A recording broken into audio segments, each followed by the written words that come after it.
I was interviewed for the Live Your Best Life After 50 Virtual Summit. And in this video, we're going to give you the insider access to that interview.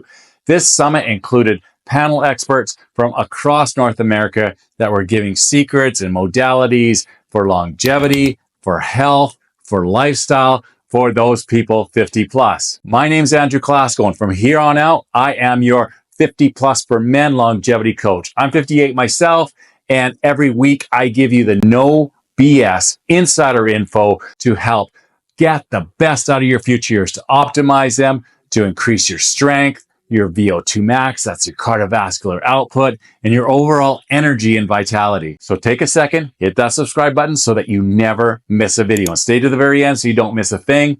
And leave a like, leave a comment. That helps the algorithm so that other men 50 plus can find this channel and get the benefits of its content as well. Let's go right into that interview. Hi, I'm Mark Ellison from I Got You Man. It originally started out as Rockstar to 65. Clearly, I'm on the other side now. But there are clinical studies at, 48 years old and 6 months and beyond for guys that the wheels start coming off. Whether it's their health, a divorce, or business reversal, it's more common. And guys don't ask for help. That's the issue, or preventative help. So I have Andrew Kolasko here with me to help us with our health, our longevity, our diets, keeping us out of bed with tubes coming out of us when we're 60, 70, or 80. With all, sorry, America. But I think he's here to help to teach us or help us be healthy and the length of our life be healthy. Ladies and gentlemen, Mr. Andrew. Hey, Andrew. Mark, thanks for having me. Appreciate that. Two good-looking guys. It doesn't matter. So one thing I want to talk about over my years, health, happiness, and longevity. I was looking at some of your bios and stuff. I go, this seems like a good fit. So let's start out with our health, because you're never going to be happy unhealthy, really. It's all about your health. I've been pretty blessed, and I'm sure you've had plenty of clients before, during, after, trying to fix the things they should have prevented from happening by simply eating well, working out, and staying ahead of the disease instead of treating disease. What's your thoughts? Well, that's exactly right.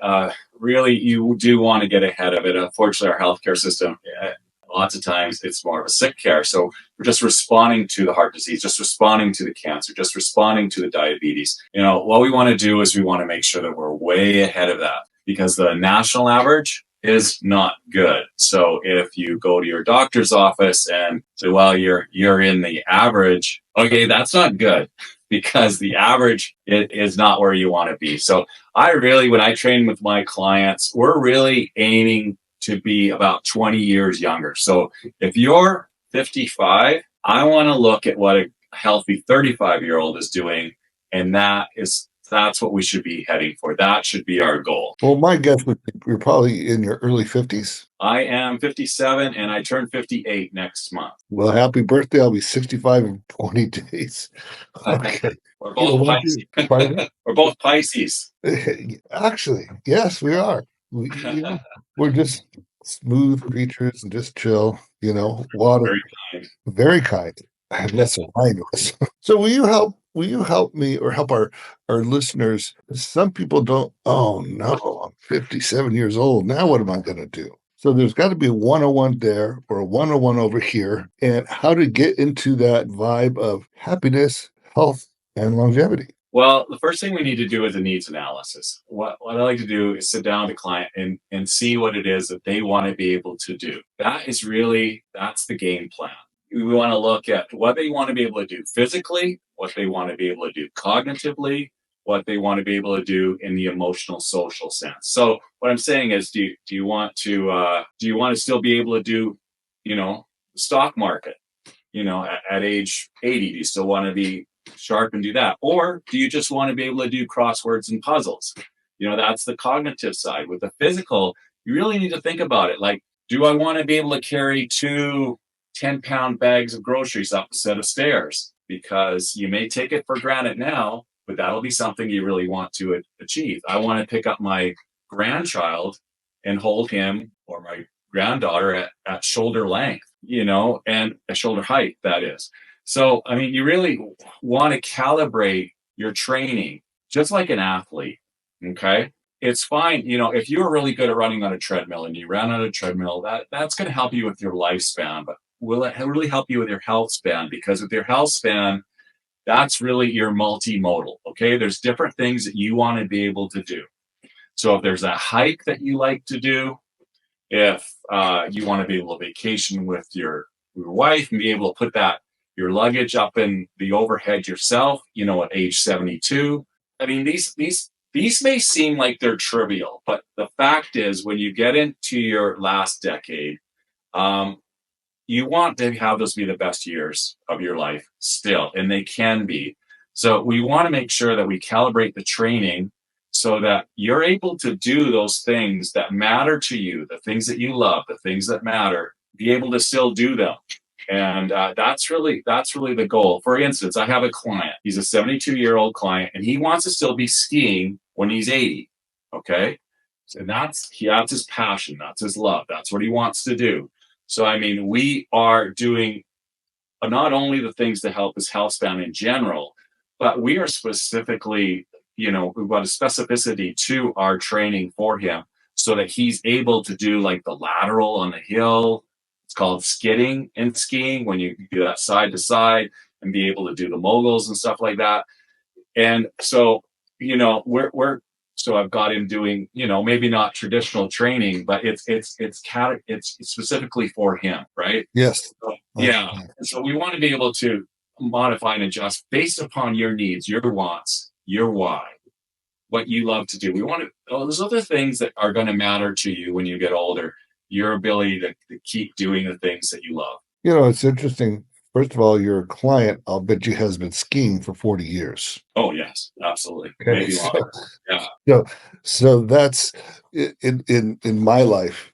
When I used to race bicycles, to motocross, to cars, to this, to this, to this, to this, to this. At 65, I'm just getting a little pickup truck.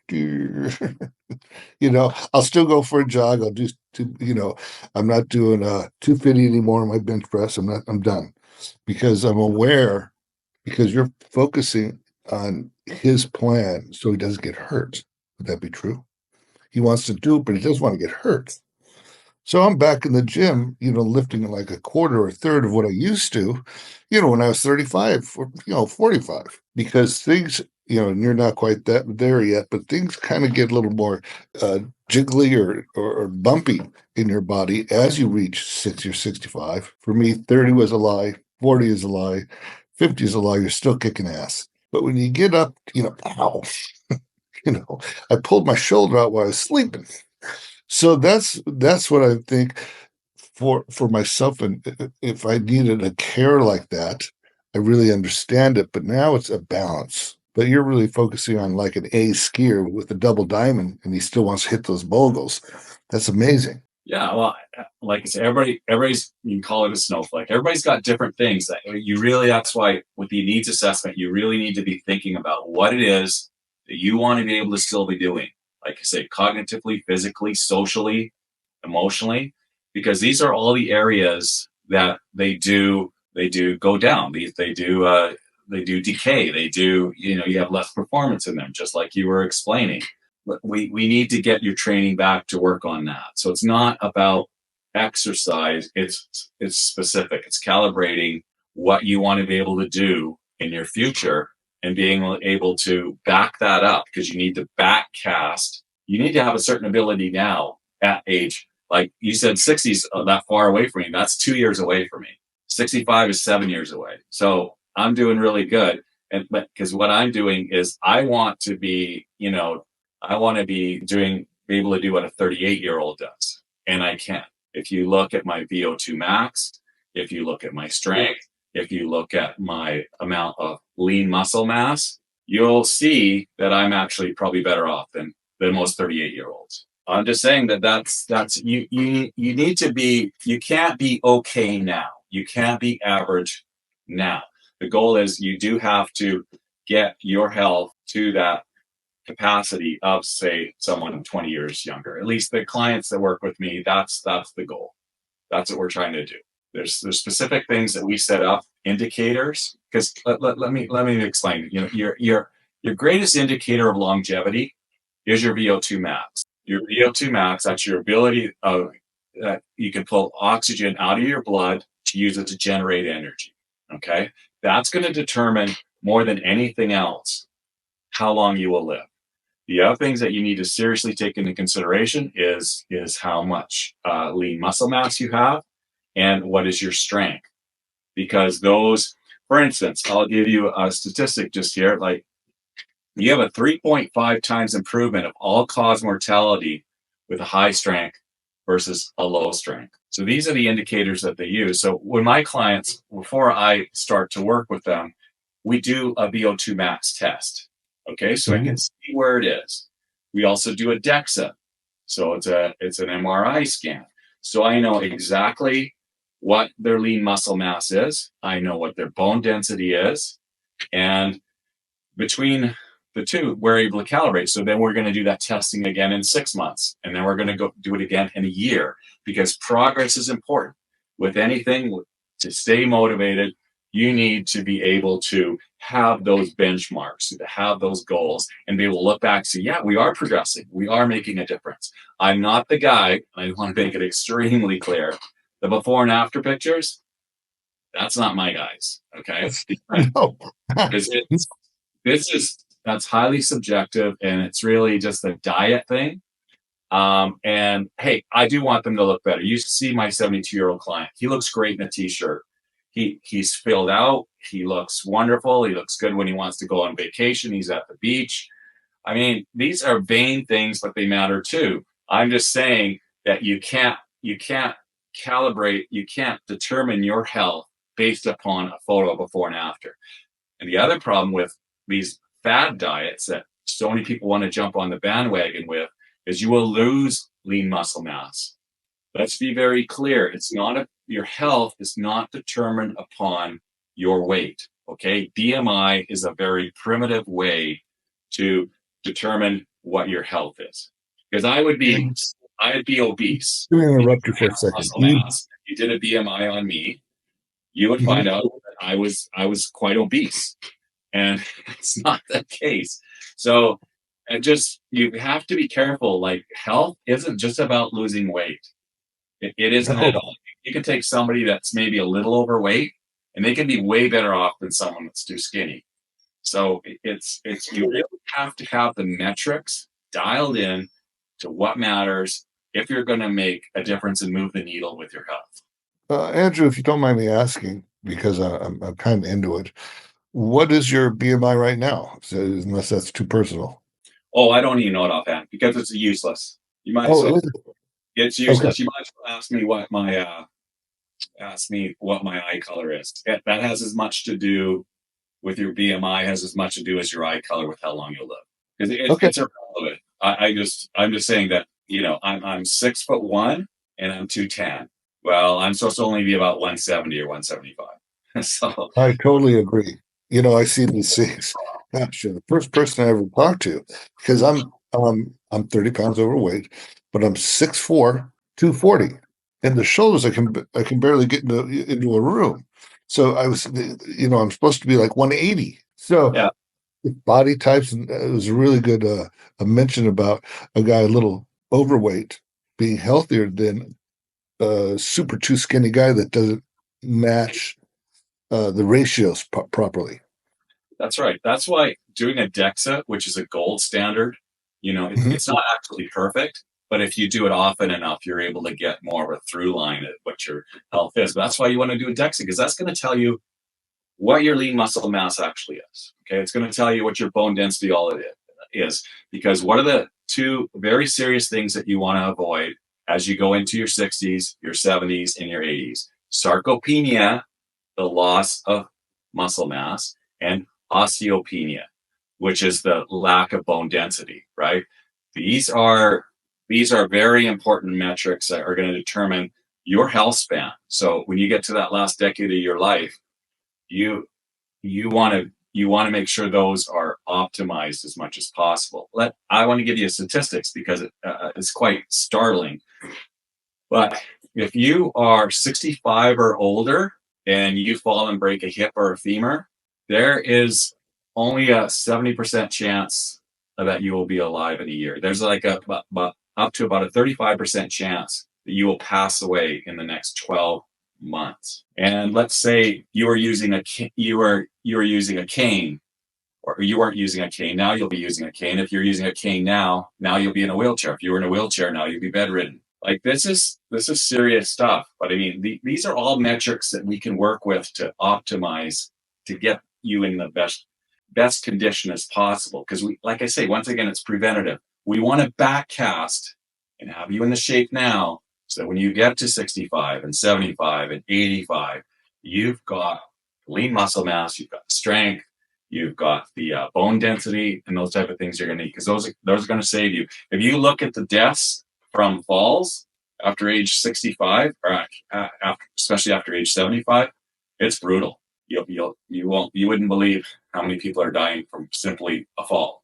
So your ability to be able to catch yourself and make sure that your muscles are trained so that you can respond, because that's one of the things that you have the degradation of is your fast twitch muscle fibers. So you got to make sure those are able to respond.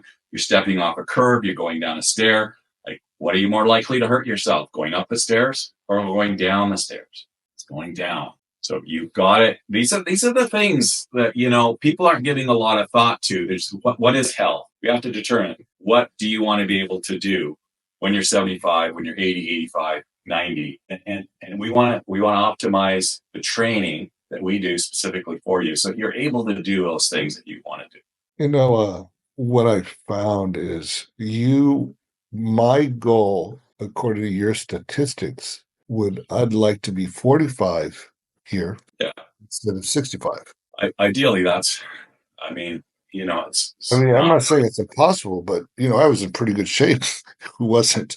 When I was 45, I was in really good shape. So could I honestly, unless I had an expert training me, and that's why you're here, I don't know. Is there any kind of levels that 35 to 15? Okay, that's a different story.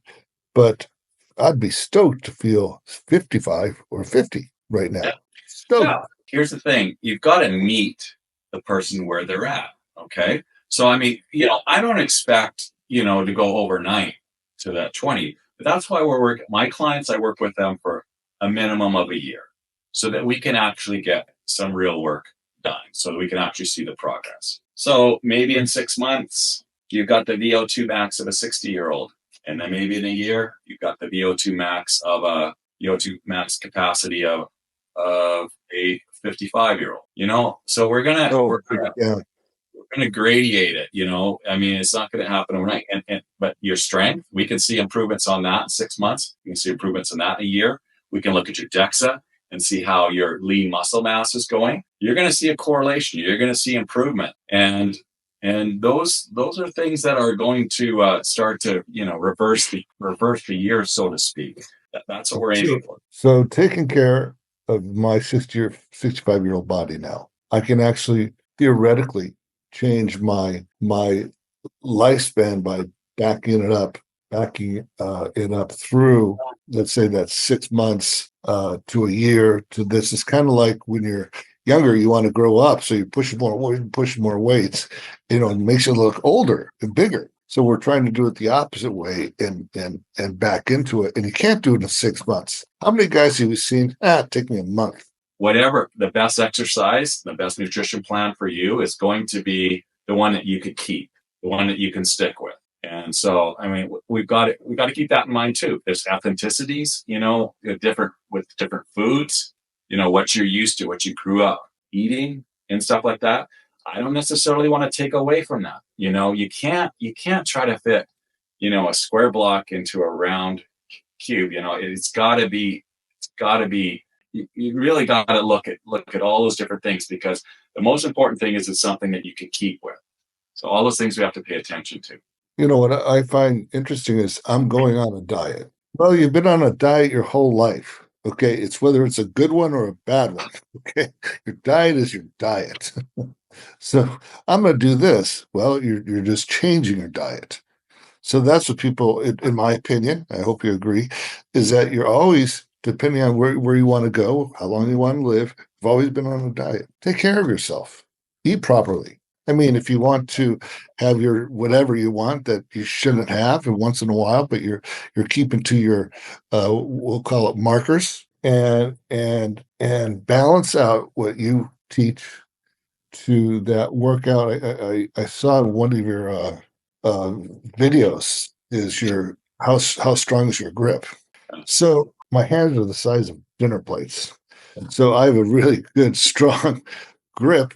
I had to tone it down when I was younger, but that grip thing really amazed me. Is there kind of a statistic to that, or there is? I mean, the reason, just to be clear, the reason they're using grip strength as a because that's a proxy of your overall strength. It's just that when they are doing the research for it, when they're doing the testing, if you're going to take a 70-year-old woman, you can't have her doing squats and bench press. Okay, it's just not practical. So the easiest thing to do, so that we can actually get the research done that everybody can do, that you can test everyone, is the grip strength. But keep in mind that that's a proxy for what your overall strength is. So, but yeah, that's the thing, is a lower grip strength compared to a high grip strength. If you have a good grip strength, you have a 70% less chance of dying and getting dementia. There's a direct correlation there, which, as in compared to lower, it's a 70% less chance you're going to die and get dementia. There's a very physical correlation to the cognitive capacity. And so, exercise is your number one drug. I mean, if there's one thing everybody should be taking, it's exercise. That's the thing that's going to move the needle. Of course, you've got to get your good sleep. Of course, you've got to eat healthy. Energy balance is important. So I'll pick up on that nutrition part. The most important thing is energy balance. Okay, so it is calories in, calories out. That does count. That does work. No matter some of the influencers that I hear say that doesn't. It's a fact. But I mean, how you use those calories matter, right? Because 1,000 calories of Snickers bars is different than 1,000 calories of broccoli, right? So, I mean, you've got to use common sense with it too. But at the end of the day, you still have to look at your energy balance. So, as far as being on a diet all the time, yeah, you have to be cognitive of your what your energy balance is, your calories in, calories out. You don't have to worry about it so much. Like I say, you can have fun with it once in a while. It's more on a weekly basis. You don't have to so much worry about it on a daily basis. But if your week evens out and that your calorie output and your calorie input was about, was equal or less than, then you're going the right way. Wow, it's got to be common sense. Okay. It's the Snicker bar mention was kind of funny because there's things such as good calories and bad calories. There's things as good carbs or bad carbs. So I think calories in, calories out. I don't know if I could survive on Snickers or even they don't satiate. I mean, that's another part of it, right? I mean, if you have 1,000 calories of Twinkies bars, it's not going to satiate you. So you're not going to be able to, and that's why people in general, when you do have highly processed foods, or you do have, foods that are containing too many calories, that you're not satiated. So you tend to have more of them. So that kind of pushes you over the line too. So, I mean, it's important just to, use common sense, but unfortunately common sense is not always common practice or available. Where are you located, if you don't mind me asking? I'm in Southern California. I'm in Alberta, Canada. Mm-hmm. Gosh, I hope this is political. There's so many additives here in American food, and so many color dyes and stuff that they know it's bad, and it's the sickness, and they're going to give you a this and a this and a this. How is the food in the regulations of food and how it's treated? Is it any different where you're at to America? I don't think Canada is that much different than the United States. So I think North America, the continent that we share, it's pretty consistent throughout. I mean, the main thing to stay away from is highly processed food. It's that in general. I mean, that's the problem. That's a problem that people get into when it comes to the nutritional value. Is overly processed. But let's be clear, like some process is okay. For instance, if you had a healthy venison stick, let's say a venison stick, which is a very lean red meat, that's when you put it into that stick, it's still processed, but that's a different kind of processing than a potato chip, right? So, I mean, there is a varying, you can't just, the people that say, well, I just want to get rid of all processed foods, well, you won't be able to, because it's just a common practice to keep anything from getting spoiled. There's a certain amount of processing that needs to go on. There's a huge range there, and unfortunately, the American diet is far more towards the highly processed engine. My idea is of fast food is deer and elk.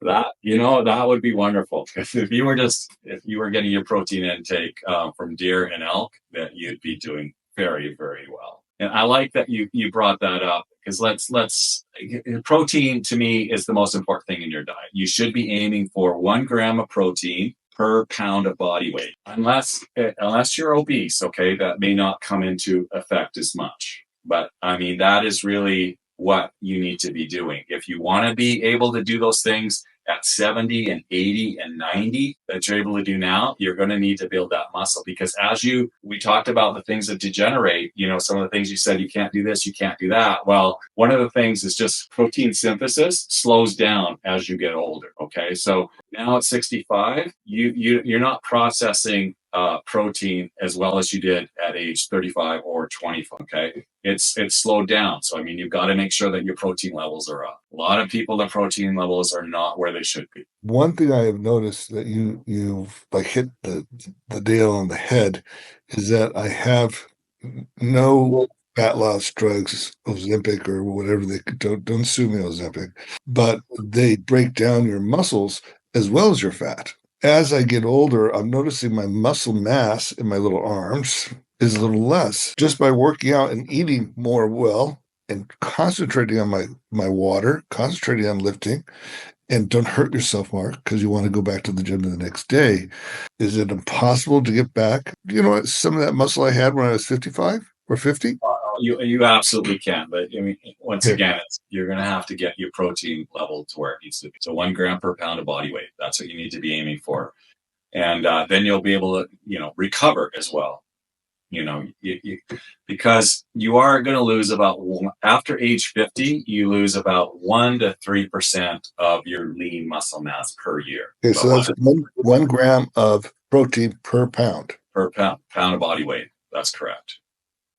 And then a lot of those other things, like you say, you stay away from the highly processed. But if you dial in your protein intake properly, then you don't have to worry so much about those other things. If you're getting that right, then a lot of other things are going to fall into place. Okay, so that's a pivot point, a central point in your diet is protein. Yes, absolutely. And green carbs.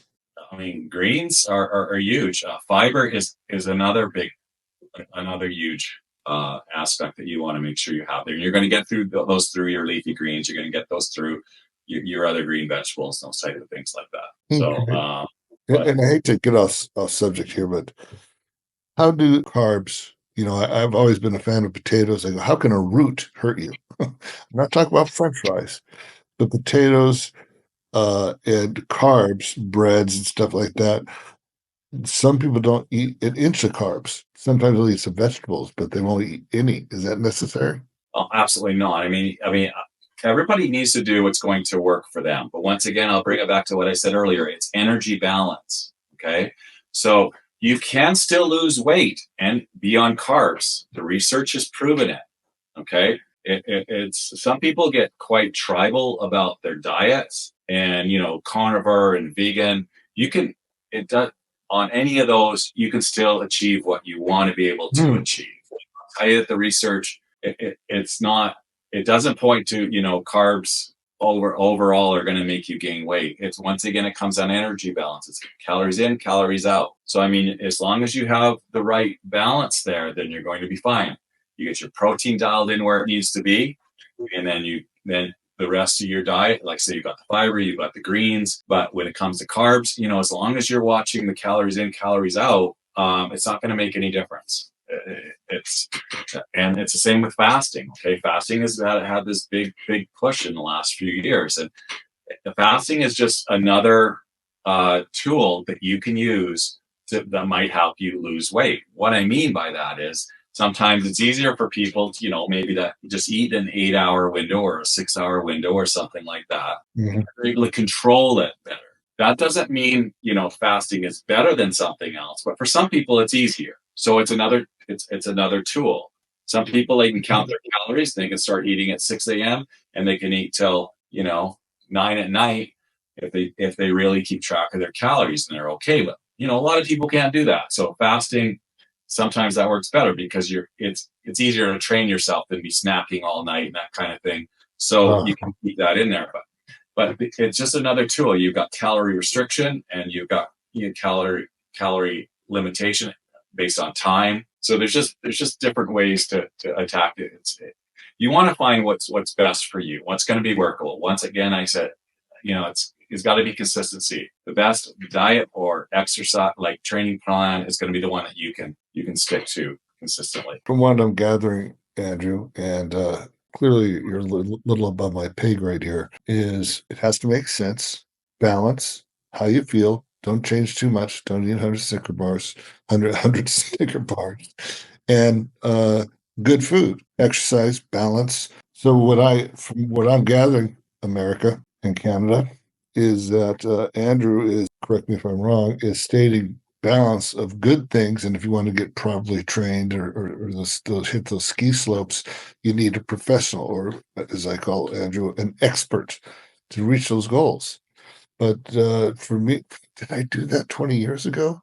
Well, 20 years ago, I was eating pretty well. I was running, I was eating pretty well, but 65 is 65. So I don't know if I could hit those slopes that your client has, but yeah, just balance. Yeah, I mean, it's a big part of it. And let's talk about the training, okay?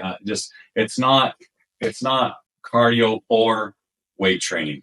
It's not like aerobic or resistance training. It's both. Let's be really clear about that, because some people think, well, you can just do running with it. That actually is not going to accomplish what you need to. You're going to need the resistance training, which is the weight training. You can use body weight, you can use bands. It's more appropriately called resistance training. But you want half of your week to be with that resistance training, the weight training, okay? And then you want your other half of the week to be your cardio training or your VO2 max training. And then when it comes to that cardio aerobic part, you want to do an 80-20 split. So you want to have 80 of it, maybe 80-85 in zone 2, which is actually very accomplishing, very easy for people to accomplish, because that's only 60-70% of your heart rate. You just have to put in the time. So you have to put in a certain amount of time. Whereas with the VO2 max training, that is that's only about 15-20% of your week. And that's where, like, that's an interval training. Like I do Norwegian 4x4, which is from the cross-country skiing world. And that's just, you go 4 minutes all out, take like a 2 or 3 minute break to get your heart rate back down about 100 beats. And then you do your other 4 minutes and you repeat that at 4x4. So that's a very short part of your week. A lot of people that they're going in between the zones and that type of thing too much. It's not that doesn't work. It's not that you don't get some results, but everybody only has X amount of time, right? Everybody's going to claim, well, I don't have time to do this, I don't have time to do that. Well, then that's more important than ever to make sure that you are adjusting and calibrating your training specifically to get the most to optimize out of it. That's what I would be doing with my training. I mean, this is what the high level, your Olympic cross-country skiers are using. This is the same thing that your Tour de France cyclists are using. Now, they are at a much higher capacity.